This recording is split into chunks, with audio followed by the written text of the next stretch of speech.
তো এখানে হয়েছে স্টেপ লেয়ার কাটিং, তো আপনারাও চলে আসবেন স্টেপ লেয়ার কাটিং করাতে। আর এই আপুটা অনেক আগের ক্লায়েন্ট আমার, তো 10 বছর আগের থেকে এই আপুটার সাথে সম্পর্ক। তো ভালোবাসার টান হচ্ছে বড় কথা, ভালোবাসার টানে চলে আসে বারবার আমার কাছে।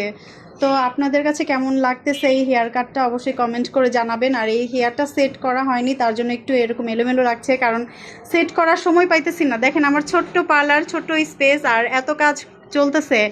তাই নেক্সট টাইমে আসলে আপুকে দিয়ে ভালো সুন্দর একটা ব্রাইডাল মেকওভার করাবো, আইসো আপু। আর এই যে, তোমার কেমন লাগছে ফেসিয়াল আর আমাদের এখানকার সার্ভিস? ভালো লাগছে? বরাবরই আপুর কাজ অনেক ভালো, এর জন্য অন্য কোনো পার্লারে যাই না, এখানেই চলে আসি। তো থ্যাংক ইউ সো মাচ খুব সুন্দর করে রিভিউ দেওয়ার জন্য। আর এই আপুরা আসছে ফেসিয়াল নিতে। সবাই ভালো থাকবেন, ঈদের শুভেচ্ছা রইল। আর ঈদে বেশি বেশি করে সুন্দর চকচকে ঝকঝকে করতে চলে আসবেন মোমোস মেকওভারে।